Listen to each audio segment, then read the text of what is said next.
Salut, c'est Mega Driver 16. On se retrouve pour l'étape reine de mon tour avec la Lamprey, l'étape 18, l'étape de l'Alpe d'Huez. Je suis à 5 km de la première ascension de l'Alpe d'Huez avec Serpa et Scarponi en protection. Et nous avons un petit peu plus loin devant, là, on les voit encore là à présent, le groupe des favoris emmené par Froome.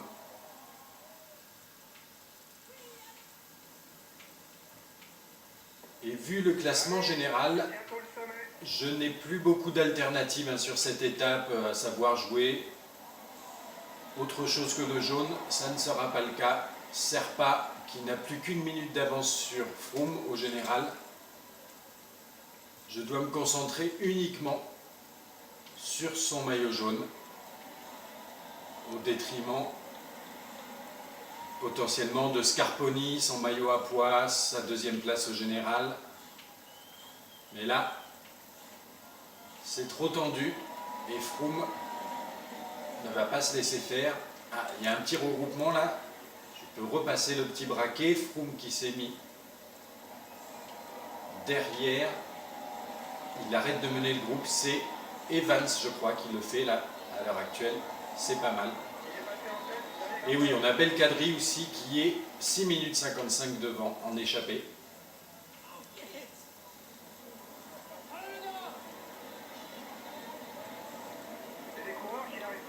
Ce serait bien que je passe en tête avec Scarponi, mais je ne sais pas trop si ça va être possible là. Est-ce que je tente le coup? On va se passer en tête.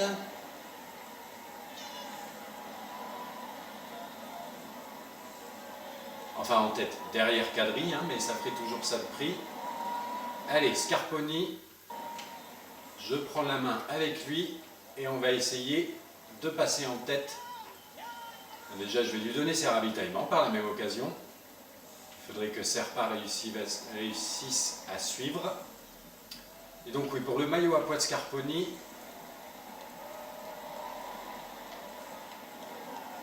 ce serait bien que je passe en tête. Là, grand plateau, personne ne va faire le grimpeur, j'ai l'impression.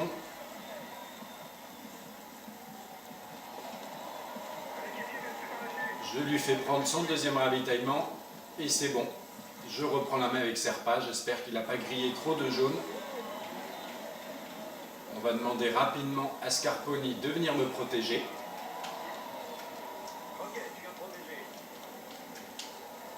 C'est pas mal, ça s'est bien goupillé là pour que Scarponi puisse empocher quelques points montagne. Les favoris ne devraient pas tarder à réattaquer là sur la petite ascension qu'il va y avoir après ce passage de l'Alpe d'Huez. On voit Porte là qui doit emmener Froome. Il n'est pas juste derrière lui, Froome, je ne sais pas où il est exactement. Attaque de Pinot, le jeune grimpeur français qui y va avec, je pense, Evans dans sa roue. Pas d'inquiétude pour moi. Ça ne me concerne pas vraiment. Ah voilà, on a Froome et Porte à droite et à gauche de la route. Froome est revenu aux avant-postes et tente même une attaque là. Bon, une petite accélération, on va dire. Là, il faut essayer de récupérer du jaune pendant cette petite portion de descente avant de réattaquer la montée. Voilà, on y est.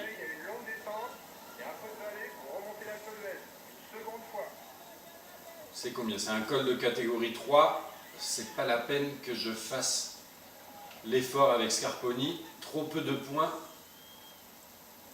à gagner. Kadri qui passe en tête, oui c'est ça, il prend 2 points. Là j'ai qui? Là j'ai Cunego, tiens. Un de mes partenaires. Ah mais j'ai pas vu, ils sont partis devant, mais il n'y a pas. Non, il n'y a pas de Froome devant, je crois. Il doit y avoir Valverde. Ah mais si, c'est peut-être Froome. C'est un Belkin ou c'est Froome devant? C'est Froome, oui, je ne l'avais pas vu partir, mais bon. Il n'est pas assez loin pour que je m'inquiète. Je vais quand même passer le grand plateau pour essayer de basculer avec lui. et ensuite récupérer dans la descente.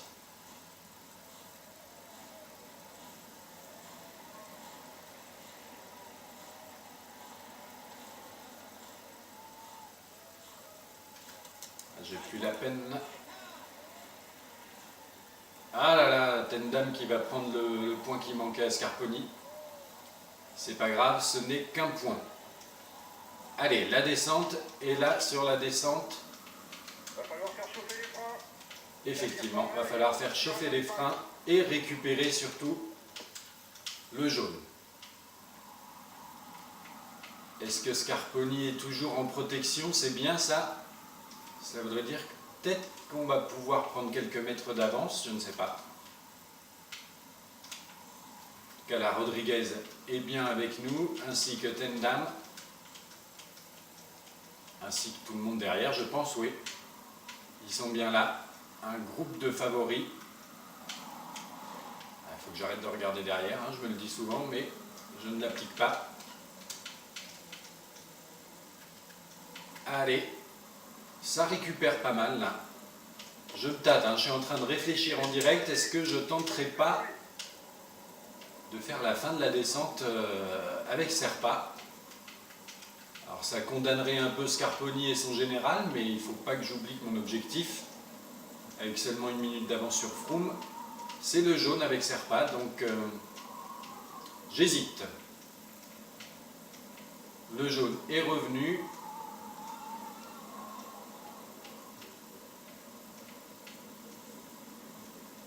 Alors je pense que je vais rester tranquille avec eux. On va essayer de s'économiser. J'ai peur de perdre définitivement Scarponi si jamais. L'avance du groupe de tête devrait être suffisante. Si jamais je prends quelques mètres. Et qu'il ne puisse pas m'être utile dans la montée, dans l'ascension finale de l'Alpe d'Huez.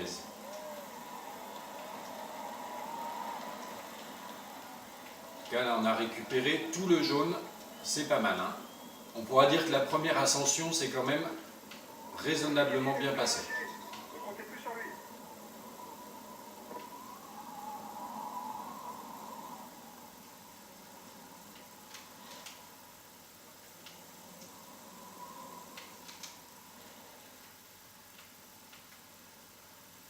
Une petite montée là. En fait, je regardais mon écran en même temps. C'est une bonne nouvelle pour nous, pour le général. Mon écran de tablette qui filme parce que ça a l'air d'être complètement saccadé sur la tablette. Je ne comprends pas ce qui se passe.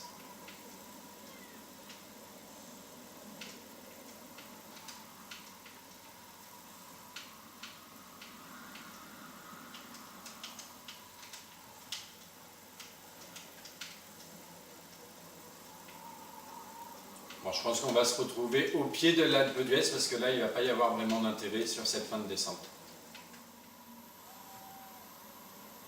On se retrouve à 15 km, enfin 14 km de l'arrivée.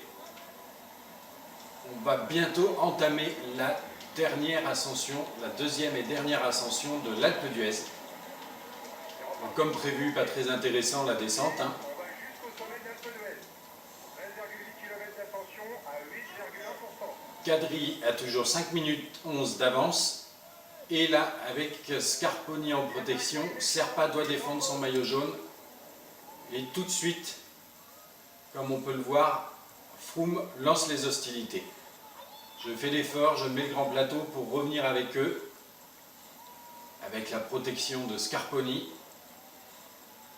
Pas envie qu'ils prennent tout de suite de l'avance et que je sois obligé d'essayer de combler l'écart en permanence. Rodriguez, Valverde, Froome. Ah, Rodriguez en remet une couche, j'ai l'impression. Encore 10 km avant l'arrivée pour les hommes de tête. Je repasse le petit plateau. Scarponi est en forme. Là, les autres, le groupe revient. Attaque de Froome. Une attaque. On doit réagir, il est dangereux.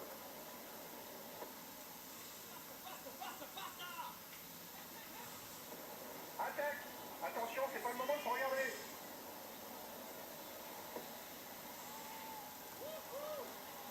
J'ai peur de remettre tout de suite le grand braquet. Vu qu'on est assez nombreux dans ce groupe, j'aimerais bien qu'il fasse l'effort là. C'est qui derrière? C'est Cunego. Allez, Cunego, on va lui demander de relayer très rapide. Peut-être qu'il va nous ramener sur le groupe des favoris.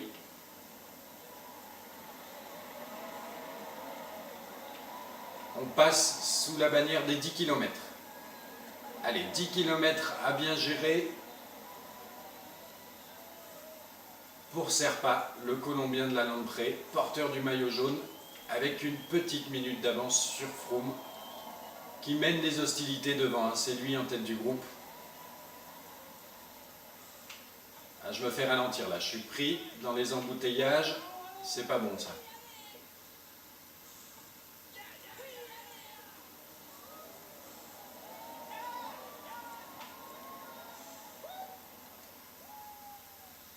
Allez Scarponi, ah, je suis obligé de remettre du grand plateau là, hein. Sinon on va même se faire déposer par ce groupe là.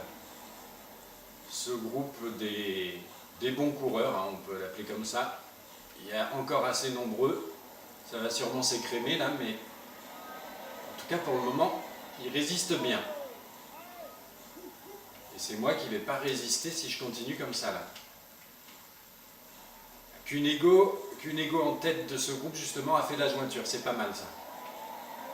Il faudrait que Fulsang se pousse là, voilà. Ils en remettent une couche devant. J'ai l'impression que c'est Vandenbroek qui en aurait remis une couche.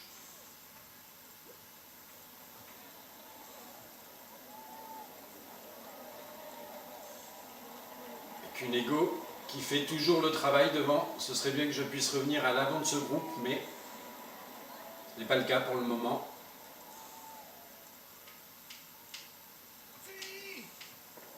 Allez, on s'accroche, les gars. Scarponi, je ne sais pas s'il montre des signes de faiblesse là, mais en tout cas, il n'arrive plus trop à se placer devant. Plus que 5 km pour la tête. Là, je suis obligé de remettre... non, je vais d'abord prendre mon ravitaillement.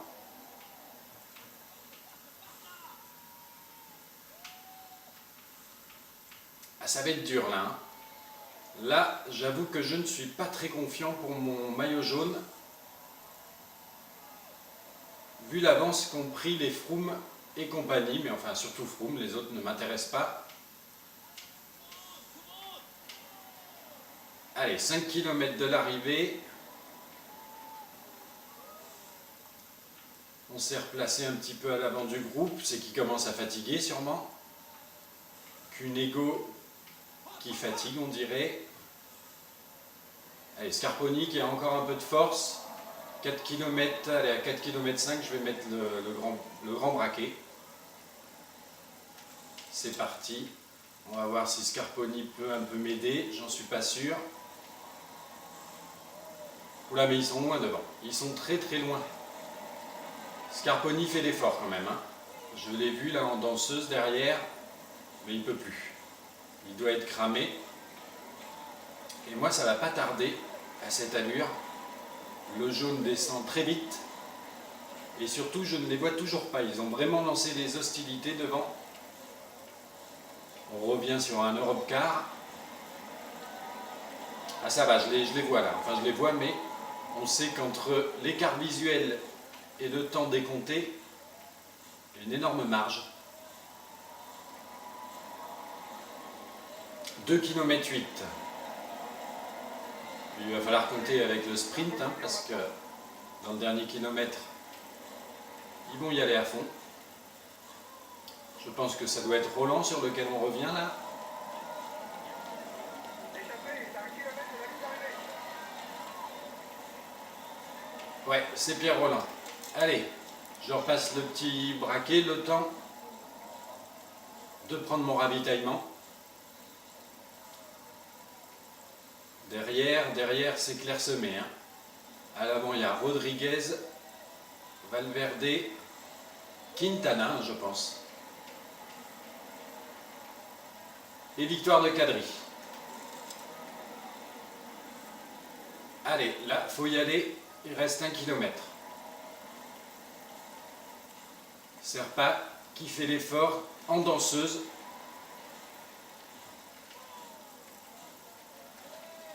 Allez.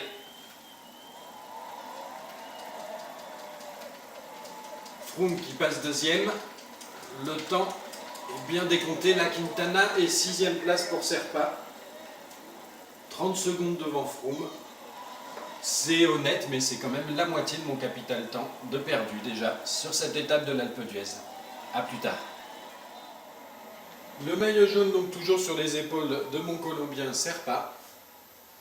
Même s'il a perdu du temps sur Froome. On va voir à présent si Scarponi a toujours son maillot à pois. Eh bien oui, je pense qu'il a bien fait de passer à la 2e place de la première ascension de l'Alpe d'Huez. Parce que je ne pense pas qu'il ait marqué des points sur la 2e. Allons voir au niveau des écarts et ce que ça donne au niveau des classements, classement général et classement montagne. Donc au niveau de l'étape quadri, belle victoire française quand même à souligner, avec Froome à 2 minutes. Et les écarts ont bien été comptabilisés comme on les a vus apparaître à l'arrivée. Donc Valverde 3e à 2,08 avec Rodriguez. Et 5e et 6e deux Colombiens, Quintana le jeune à 2,21. Et 10 secondes plus tard, mon Colombien un peu plus expérimenté, le maillot jaune, Serpa à 2,31 qui perd donc 31 secondes sur Froome. Roland 7e, Van Garderen 8e, Pinot 9e, donc 3 Français dans le top 10, c'est pas mal. Et Mollema 10e. Scarponi effectivement ne marque pas de points, il est 22e et perd quand même pas mal, là il va rétrograder. Donc vérifions au niveau du classement général. Serpa qui a 31 secondes, voilà, on a perdu exactement la moitié là sur l'Alpe d'Huez. Toujours 31, enfin toujours, il a à présent 31 secondes d'avance sur Froome, qui a fait une très belle étape. Scarponi qui rétrograde à la 3e place à 2,08. Valverde 4e à 5,47. Et Quintana 5e à 7,42. Au niveau de la montagne, qu'est-ce que ça donne? Scarponi 102 points et presque 30 points d'avance sur Froome 2e avec 74. Donc c'est loin d'être joué ça aussi. Cavendish en vert. Quintana, comme on a vu, en blanc. L'équipe Lalandpré avec un petit matelas confortable de 42 minutes sur la Movistar. Et la combativité Pietropoli de Lalandpré. A plus tard.